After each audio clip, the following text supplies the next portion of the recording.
What happens as we get more, we think we still don't have enough. And it's true, there are times in our lives where we don't have enough. We don't have enough food, enough sleep, enough water, enough time. We don't have enough meaningful relationships or meaningful work in our lives, and we need more of those things. But quite often in our society, we already have too much, and getting to enough has very little to do with acquiring more. Getting enough has to do with subtracting so we can get back to what enough is.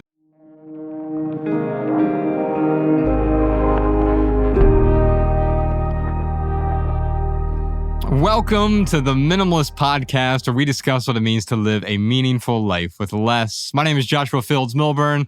My best friend, Ryan Nicodemus, will be joining us here on the phone in a little bit. But first, I'm joined by the king of Kalamazoo himself. TK Coleman is here. Let's create a great day. And that laughing voice in the background is Malabama. Hi, everybody. We've got the rest of our team here in the studio as well. Coming up today on this free public minimal episode, a caller has a question about letting go of her scarcity mindset. Oh, the problem with scarcity.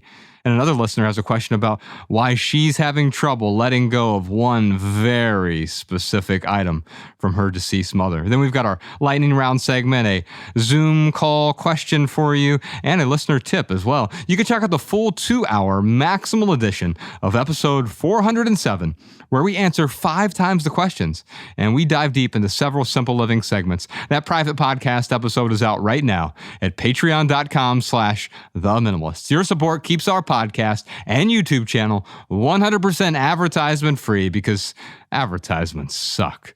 Let's start with our callers today. If you have a question or a comment for our show, give us a call, 406-219-7839, or email a voice recording to podcast@theminimalists.com.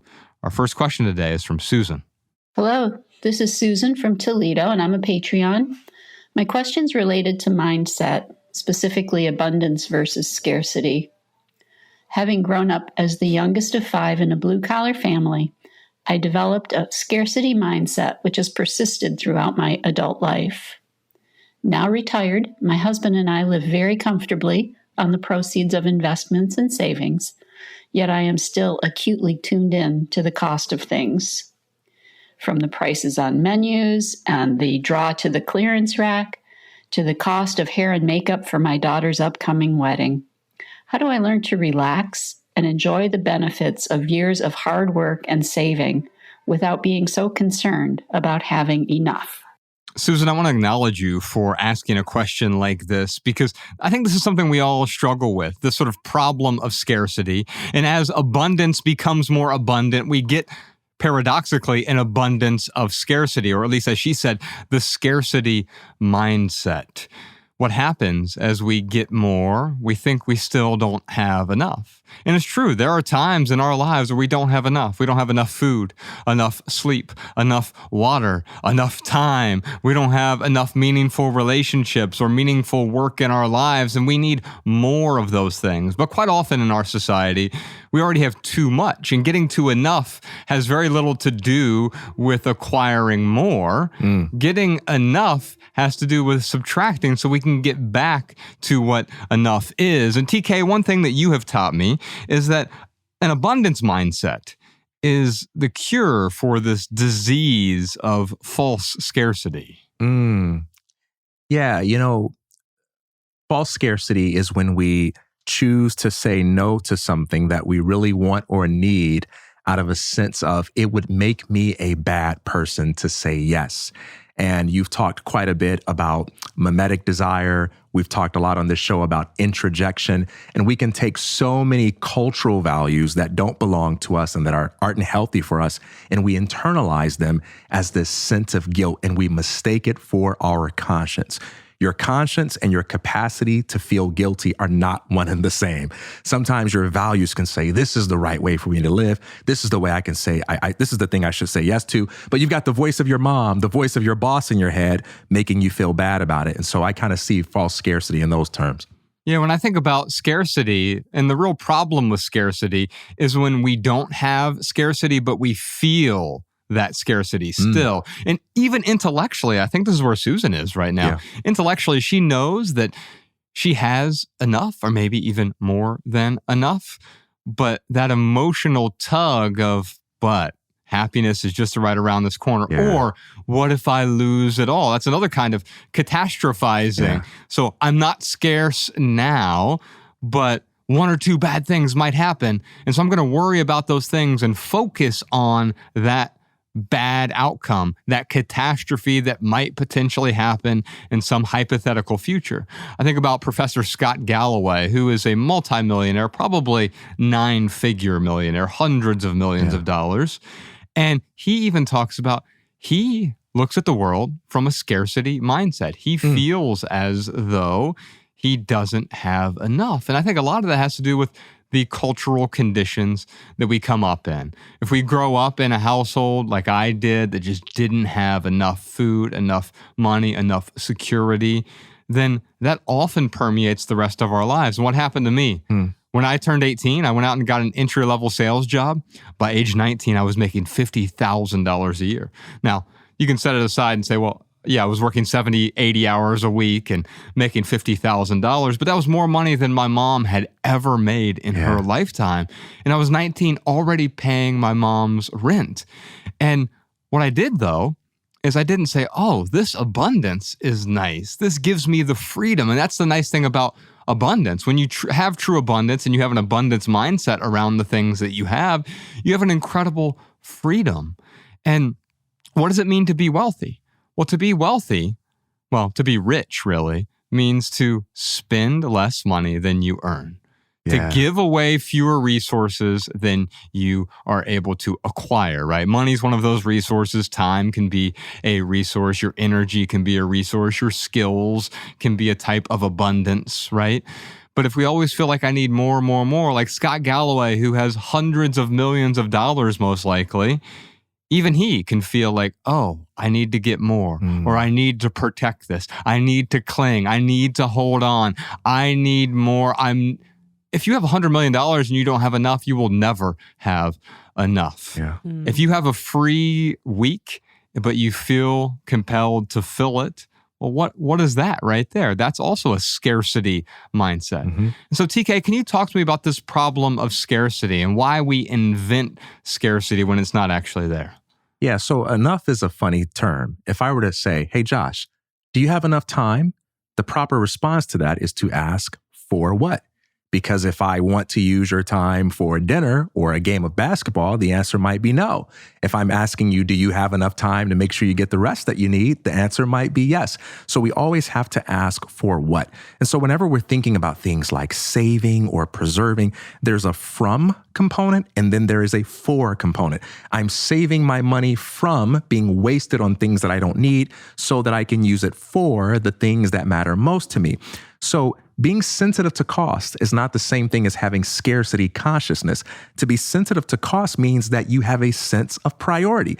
Maybe I don't want to spend $75 on those jeans because that might compromise my ability to use those resources on something that matters even more than having the coolest pair of jeans. And so when you find yourself being sensitive to cost, that means you've got some unresolved issues concerning what it is you really want. If you're getting ready to spend money on something and you feel that, I don't know if I want to spend that, that sensitivity to cost means there's a priority that you got to think about. And so the question I would ask myself when it comes to these kinds of things is, what is that thing that is so valuable to me that when I say yes to it, I do not feel conflicted? The investment I'm making into it feels right. What is that thing?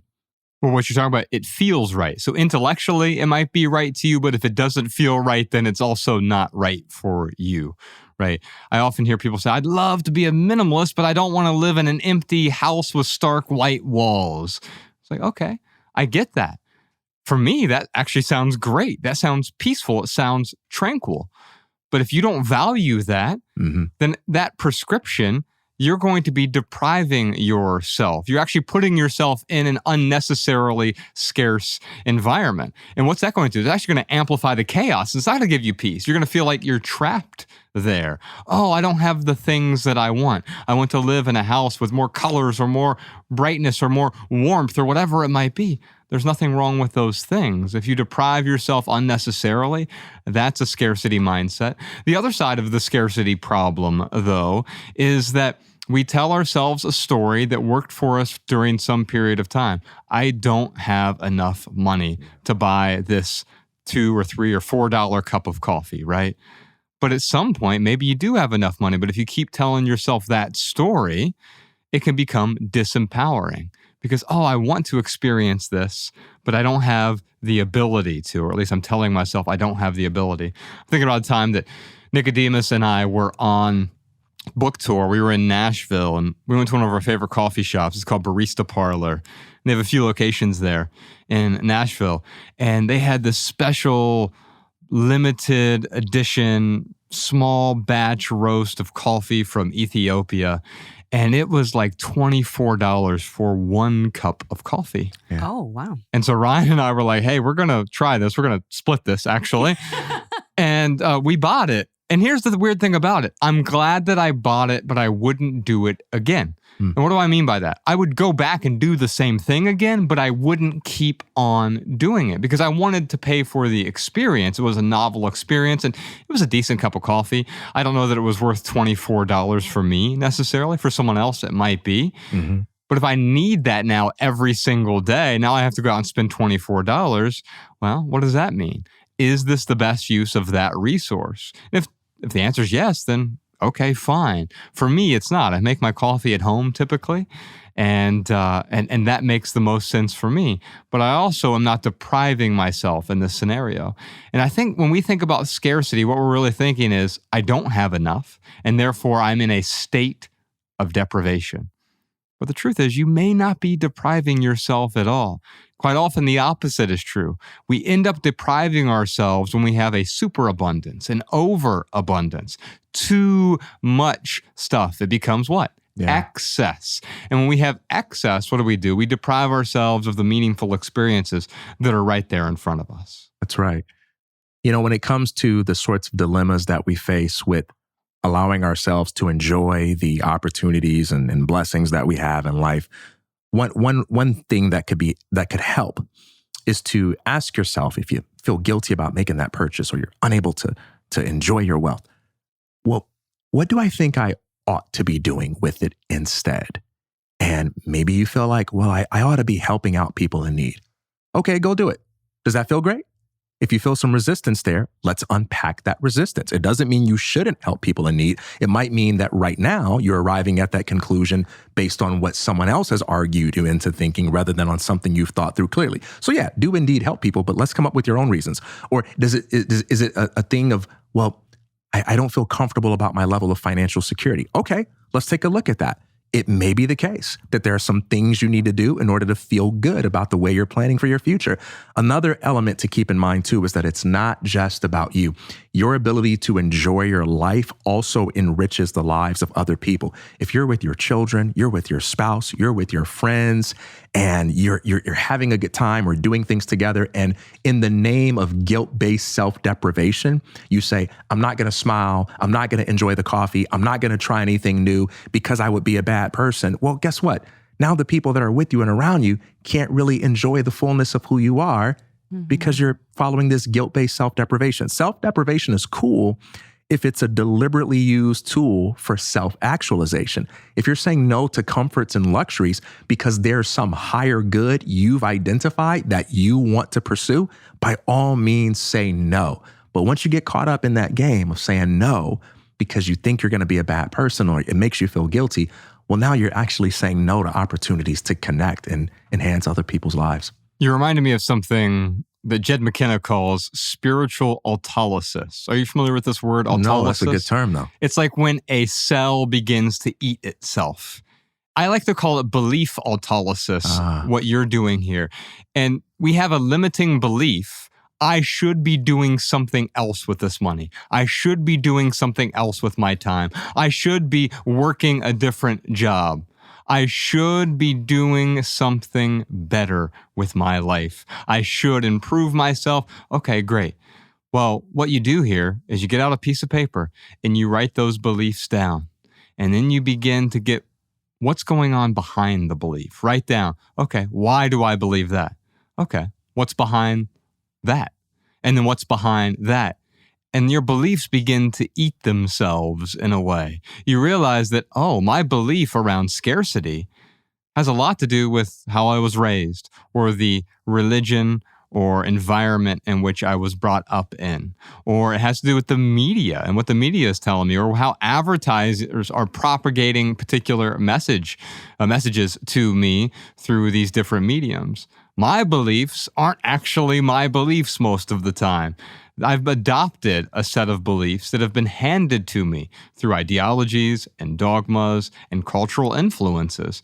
And if I begin to write those down and go through that belief autolysis, I realize that those beliefs begin to dissolve. And I can either A, make room for new beliefs, or B, what I prefer, is to make room for far fewer beliefs. I don't need to have all those beliefs. We have a lot of belief clutter in our lives. And as soon as you begin to examine it, they begin to dissipate.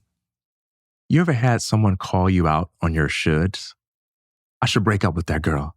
Yeah, you should. Go ahead and break up with her. Oh, I don't mean that. I shouldn't go to that party. Yeah, you shouldn't. Stay home. Well, maybe I should go. Sometimes we hide behind our shoulds because we don't want to own what we really want. Sometimes we hide behind shoulds because we haven't done the hard work of thinking through what our real priorities are. And so we just say, I shouldn't. I should. And sometimes it's good to call yourself out on your shoulds. I shouldn't enjoy this coffee. I should donate it to charity. That's right. You should. Go ahead and do it. And if you feel free, you found out what your priorities are. If you feel some resistance, let go of that word should, get that out of the way, and let's unpack what's really going on so you can know what your true priorities are and get on with the business of living a life where you feel good and lined up with your choices. I'm always asking that question, why should I? Anytime I should all over myself, okay, why should I? Oh, you should go to college. You should have a corporate career. You should buy a new car every 2 years. Okay, you can do those things, but why should I? Oh, because I want to, because it's going to enrich my life. It's going to add value in this way, and this. Oh, okay. Or I don't know why I should. It's probably a good sign that I shouldn't then. Kathy has a question for us. Hi, this is Kathy T. from San Francisco. After my mother died, I was able to let go of her things and donate them. But what she and my father left me is a little more difficult. Their ashes. I cannot just throw them out, cannot donate them. I thought of using them for composting, but that may be illegal. Not that I want to disrespect them by not wanting their ashes. That just feels wrong. My brother doesn't want them, and there's no one else left in the family. Do I buy 2 urns, buy 1 urn, and put both their ashes in it? Spreading their ashes over the sea just doesn't seem right, since they lived their whole lives in New York, and I live in California. Do you have any suggestions? Thank you.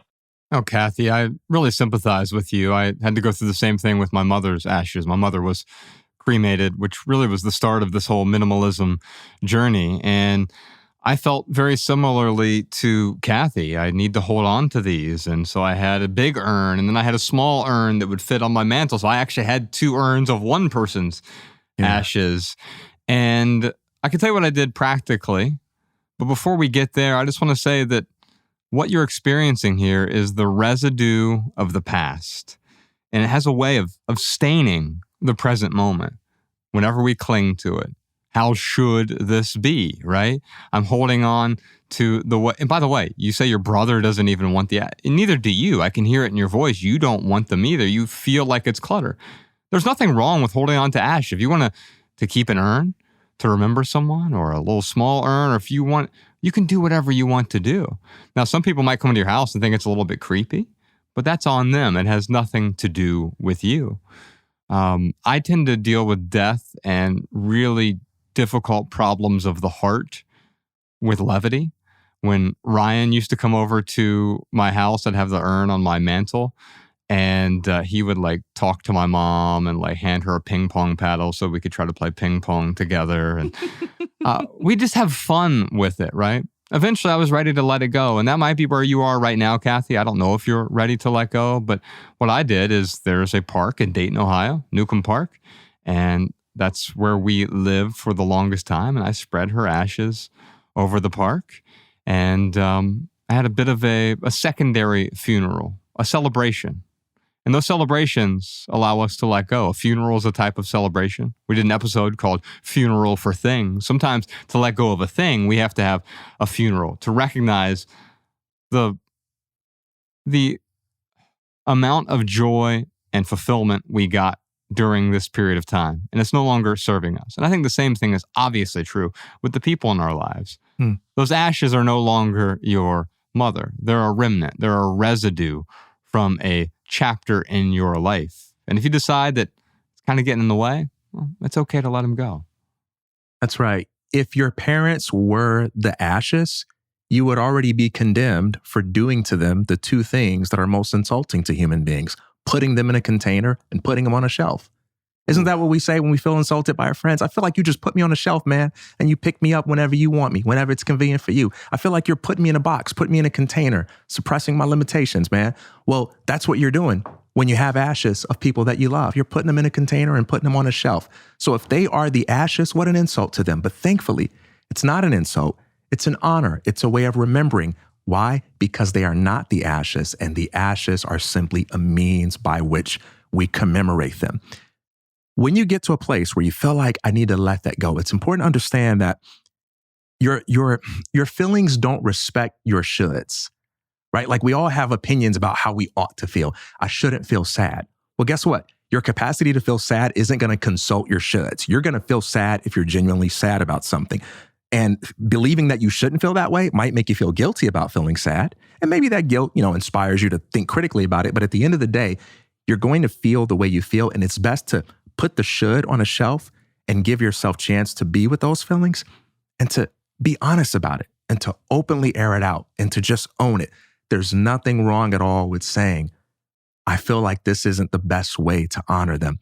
I like Josh's idea here where, you're right that going to the sea and just spreading it out over the beach or something like that isn't going to work. And the reason it isn't going to work is because that's someone else's idea.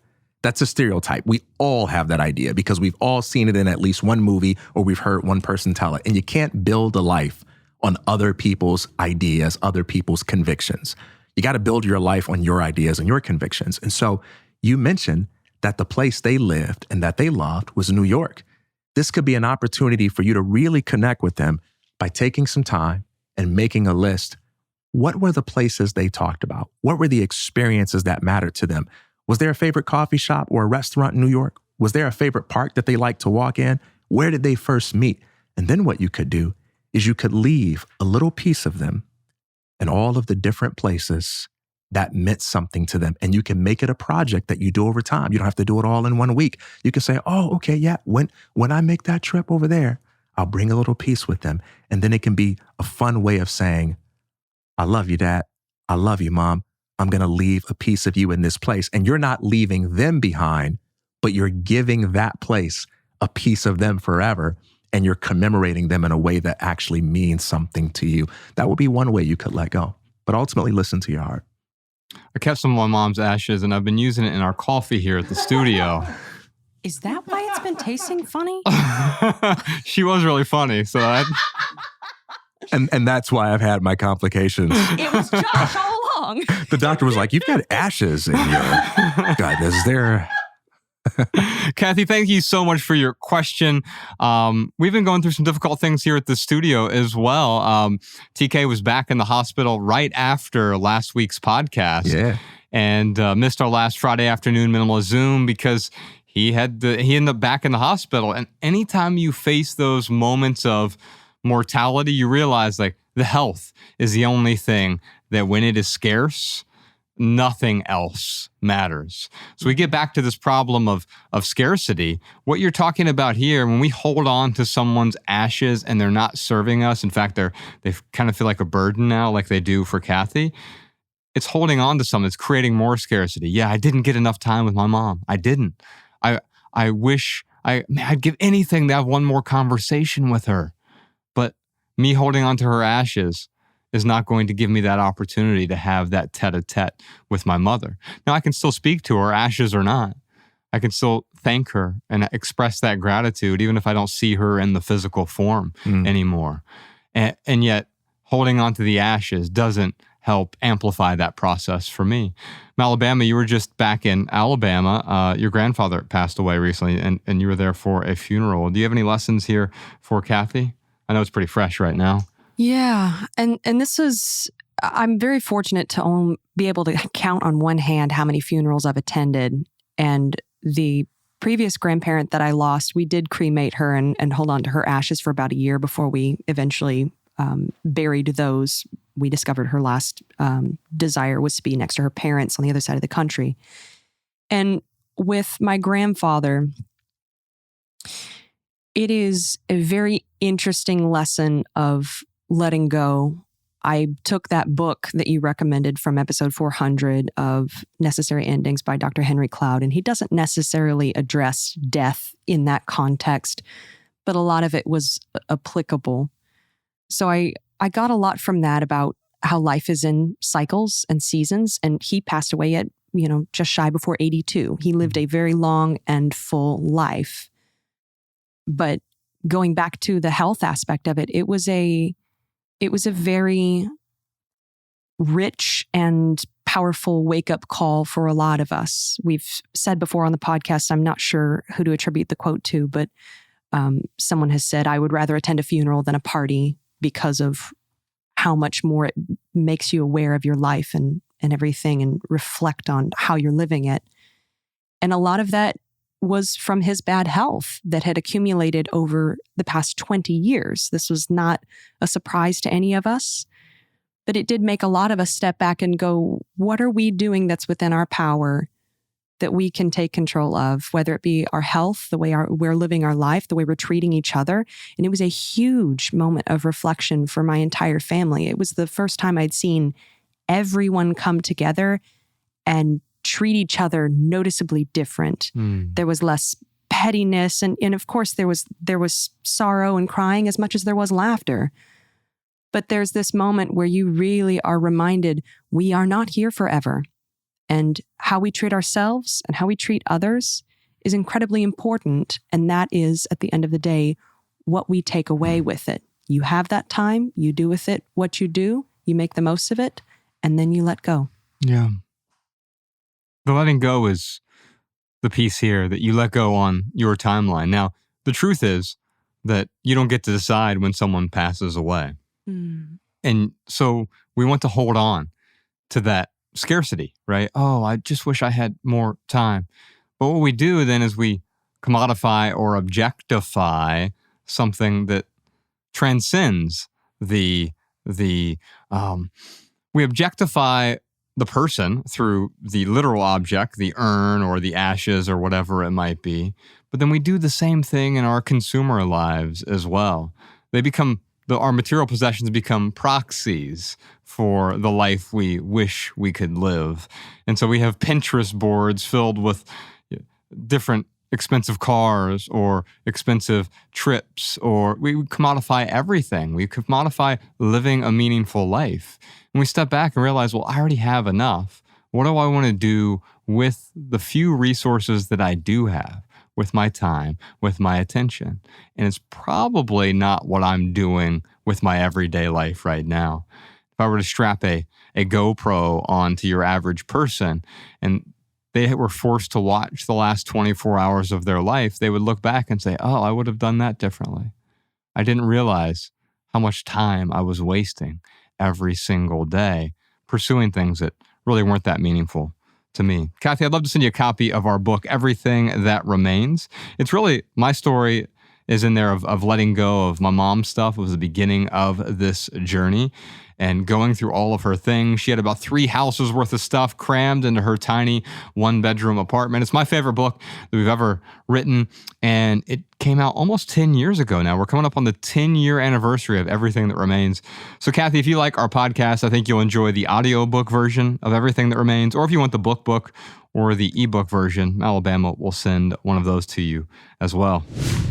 Welcome back, y'all. Alabama, what time is it? You know what time it is. It's time for the lightning round, where we answer your questions from TikTok. Yes, indeed. You can follow The Minimalists on TikTok, also on Instagram and Facebook and Twitter, which is now called X, and another platform called Threads. And I don't know, what else are we on? WeChat, OnlyFans. Fams. OnlyFams. Well, whatever is your preferred social media platform, we are at The Minimalists. You can find us at The Minimalists on any of those platforms. Now, during the lightning round, we each have 60 seconds to answer your questions with a short, shareable, less than 140-character response. We put the text to these minimal maxims in the show notes over at theminimalists.com/podcast, so you can copy and share our pithy answers on social media if you like. Looks like today's question is from Donut King. If luxury goods are a scam, what's the point in making money?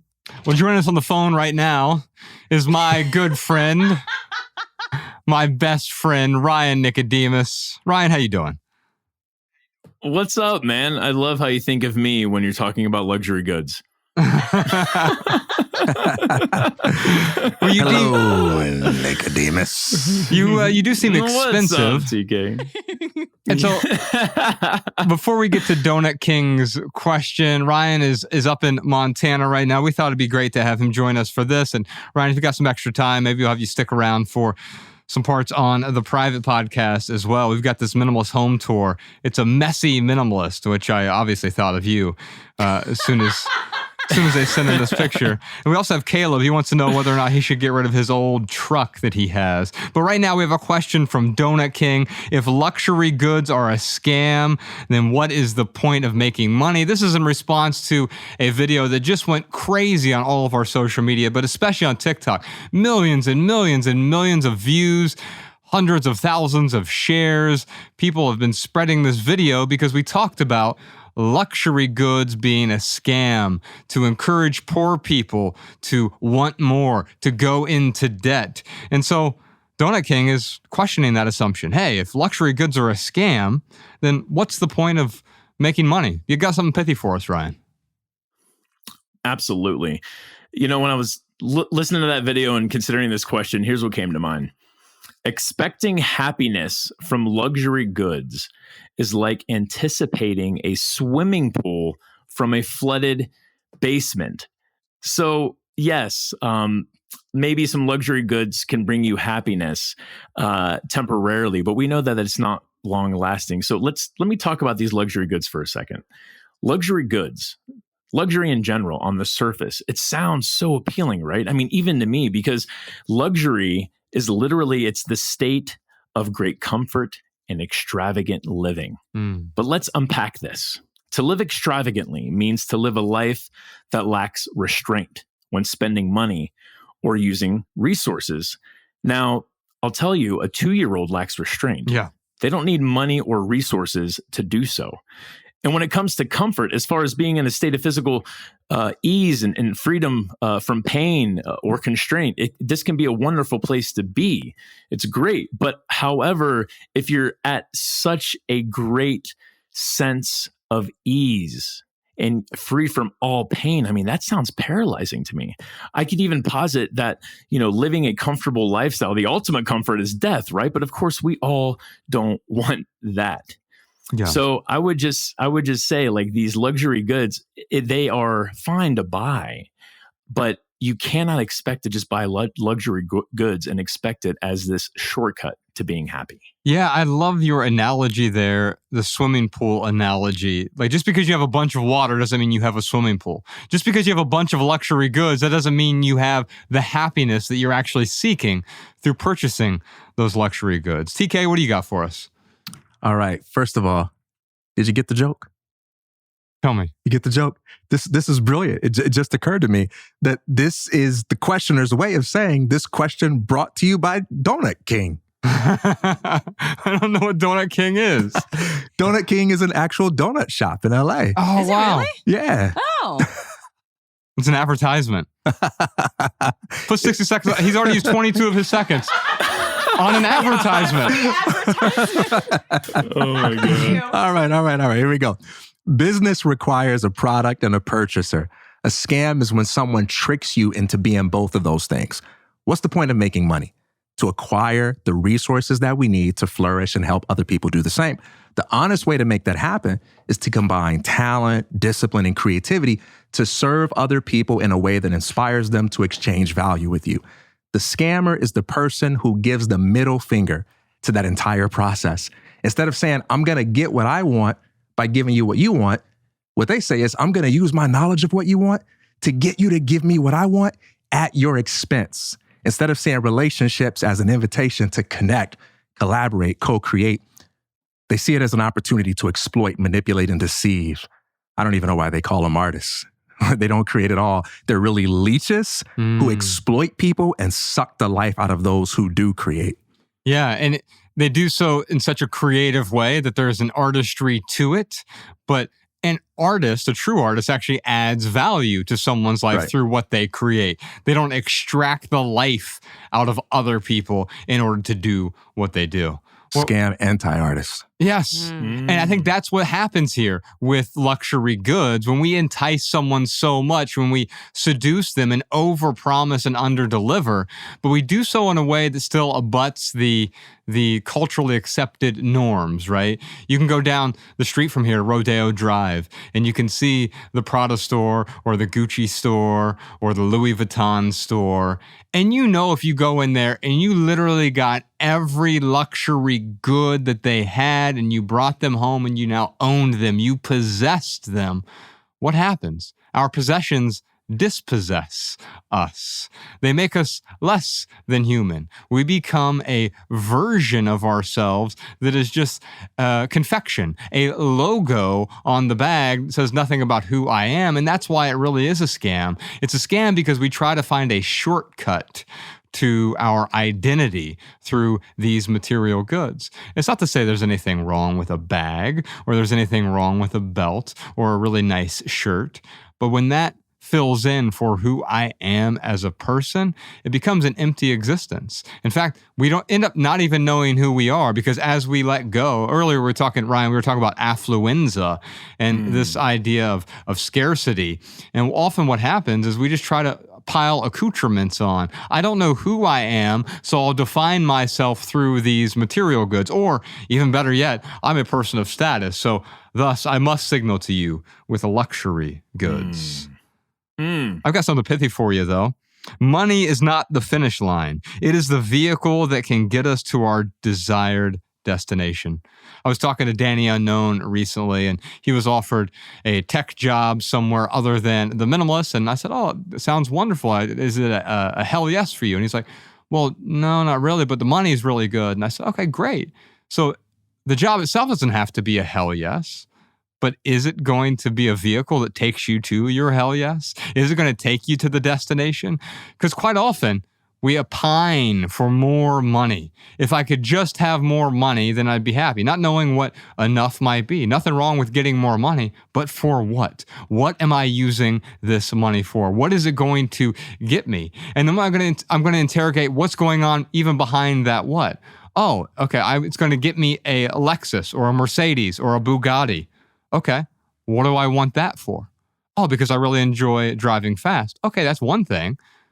Maybe it's, because other people will think highly of me. Oh, why do I want to do that? And you continue to question your why, well, then you'll start to figure out who you really are. And those luxury goods that you've heaped onto your pile, you might realize that luxury goods aren't just a scam, but they're just a different type of clutter. Milmer, and that makes me think of an old minimal maxim about how a tool is as useful as its user. And that's what money is. It's a tool. And we can use it for all sorts of things. And there's nothing wrong with money. But as you're saying, and as you were telling Danny, it's like if we put that in the driver's seat, sometimes that will act like a drunk driver. Sometimes it will get us maybe to the next place we need to get to. But certainly if that's how we live our lives, then the car will end up crashing. Right. And it'll get us to the place we want to get to as long as we know where that destination is, right? Quite often we'll buy the luxury good. We don't even know the destination it's going to take us to and why we want to go there. Oh, because people will like me or appreciate me, or it says something about who I am as an individual. Okay. Why do I want that? Why do I want to go where I think I'm going? And ultimately, as we begin to interrogate that, it's often a house of cards. Yeah, and it perpetuates the illusion that wealth can be consumed, that you can buy wealth, but wealth can't be consumed. Wealth has to be created. You can buy access to abundance, but abundance isn't wealth. Wealth is what you do with that abundance in order to make it useful, in order to create joy. So if I design a luxury good and I sell it to you, it's definitely wealth for me, because I enjoy the process of creating something. I put my idea out into the world and gave you something, and you gave me money for it. It's definitely wealth for me. For you, it's nothing more than an opportunity. It's access to a unique form of abundance that has now become the opportunity for wealth, but it doesn't become wealth until you establish a relationship with that thing you bought that enhances your joy and that enriches other people's lives, which is why many people who have a lot of these luxury goods, they aren't wealthy. They're prisoners of abundance. They're objects of envy, but their lives are not enviable because they don't have a relationship with the things in their lives that brings them joy. Yeah, that's such a good point. Yeah. Ryan, we're going to check in with our Patreon Zoom call audience here in a moment. But first, real quick for right here, right now, here's one thing that's going on in the life of the minimalist. Did you know that you can hire the minimalist to speak at your company, university, event, or conference? Well, you can.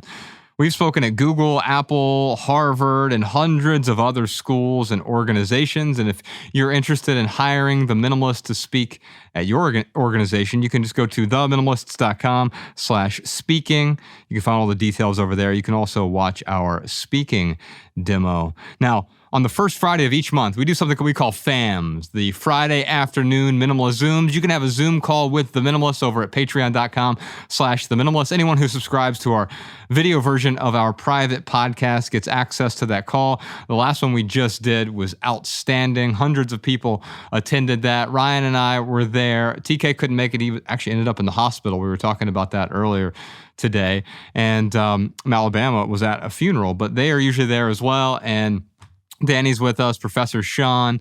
We'll get post-production Peter there as well. And we just have a nice little online event with our audience once or sometimes even twice a month. And there's a whole community that's going on in the chat over there. Yeah. And Alabama has collected some of the questions we didn't get to during the chat. Alabama, give me one of those questions right now. Here's one I got from Derica. Can someone tell me where the mean voice in my head comes from? I've heard that parts theory says it's a protector, but it feels so negative. It's unreal, painful, and just not helpful. Ryan Nicodemus is the mean voice in my head. Rent-free, huh? Ryan, oh, man. Ryan, you struggle with that mean voice from time to time. Yeah, it's interesting. I used to think that beating myself up was helpful. It was like somehow holding myself accountable. And so I continued to use it because I thought I was getting some type of reward out of it. And I don't know where along the lines, but someone kind of helped me see that beating myself up is not doing anything but really preventing me from learning and preventing me from moving forward. I remember a really clear moment for me when I had basically forgot to call someone or whatever it was. And I talked to them and I'm like, oh, I'm so sorry. And he's like, hey man, he's like, if you want to make it up to me, I can ask you to do one thing. He's like, do you want to make it up to me? I'm like, yeah, absolutely. He was like, okay, I want you to be nice to yourself right now. Be kind to yourself. It's okay. And I'm telling you, like him giving me that permission to be kind to myself, I didn't even realize I needed that permission. And so that is kind of what I do now. When that negative voice comes up, what I realize is this is, maybe little 9-year-old Ryan Nicodemus judging 41-year-old self Ryan Nicodemus or whatever it is. But I can look at that voice and I can say, hey, I know that you're frustrated right now, but I forgive me for this. And I think you should forgive me for this too. And it really helps me reframe it in a little bit of a different way. But yeah, that negative self-talk, it's not doing anything, even though it feels like it's doing something. It's just holding you back. If I had a friend who treated me as poorly as that voice in my head treats me, I would stop spending time with that person. I would remove that relationship from my life. I would let go because I would refuse to accept someone treating me as poorly as I treat myself. Yeah. Reminds me of Terrence McKenna. I'm sorry, go ahead, Ryan. No. I was just going to say real quickly, it's like we put a filter on when we're talking to other people, but we don't do it with ourselves because we feel like we don't need a filter with ourselves. But I would posit that we need that filter with ourselves more than anyone else. Wow. Yeah, for sure. So I was going to quote Terrence McKenna. You quoted Jed earlier. Terrence McKenna says, so many times when we think we're thinking, we're actually being spoken to. You know, just because a thought occurs inside your mind doesn't mean that the thought comes from you. Sometimes those voices are the voices of self-protection, but sometimes it's just the internalized voice of someone else. But here's the important thing. Sometimes, even if a thought does come from another person, it still might be good. And just because a thought originates with you doesn't mean it's a healthy one. And so more important than the question of where did this thought come from is where is it leading me and do I wish to follow? And so I would encourage anybody who's dealing with mean and negative thoughts to not get too trapped in the cycle of trying to figure out, which thoughts come from your soul, which thoughts come from your mom, which thoughts come from your friend and your enemy. And I would simply be present with those thoughts and see how they feel. How do they land in my heart and in my body? And ask yourself, do I want to follow this thought? And if the answer is no, let it go, no matter who it comes from. I also think it's partially cultural because you can look at people who are schizophrenic in America and the self-talk is detrimental. Oh, you don't deserve to exist. What a piece of crap you are. I can't believe you were even born. And it's a cultural thing because if you look at schizophrenics in a place like India, the voice in their head says something like, maybe you should do the dishes today. Maybe you should go to that yoga class. And it's like, oh, wait a minute. Maybe the voice in my head is an echo of what's going around me culturally. What do I surround myself with? What are the messages? Who are the people? What are the things that I surround myself with? Because my mind simply amplifies whatever is going on around me. Now, these are the types of conversations that we have at the Friday afternoon Minimalist Zooms. You can join us for our monthly Zoom call with The Minimalists, patreon.com/The Minimalists. We're going to answer some more questions here on the private podcast. But first, Malabama, what do you got for us? Here's a minimalist insight from one of our listeners. This is Kristen from Virginia. And in episode 401, Josh shares how sometimes he's been perceived as harsh or cold. And I resonated with that. I've received that feedback at various points throughout my life. And I wanted to share a story. So about 5 years ago, I was dating this guy. And as we were breaking up and parting ways, he told me, you're really too direct. You should work on that. And I didn't think a whole lot of it, but it did sit with me.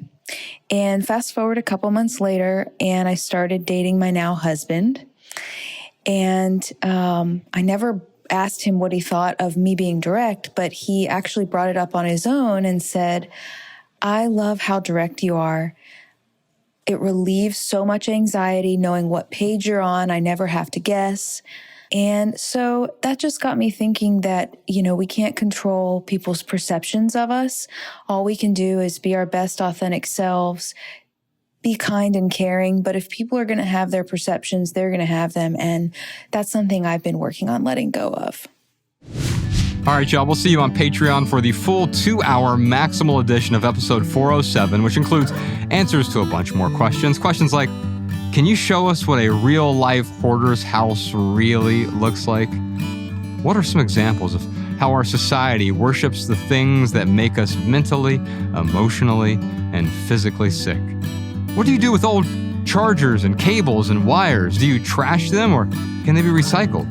And a bunch more questions over there on the Minimalist private podcast. Also this week, we have a private Minimalist home tour from one of our listeners. It is a messy Minimalist home. Oh, say it ain't so, TK. Say it ain't so. It ain't so.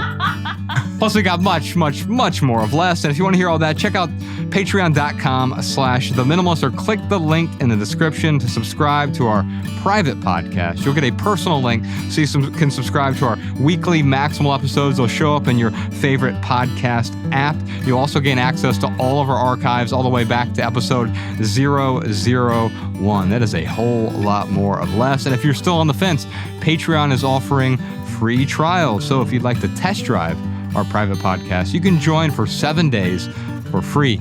That is our minimal episode for today. If you leave here today with just one message, let it be this: love people and use things, because the opposite never works. Thanks for listening, y'all. We'll see you next time. Love and light, my friends. Every little thing you think that you need, every little thing you think that you need, every little thing that's just feeding your greed. Oh, I bet that you'd be fine without it.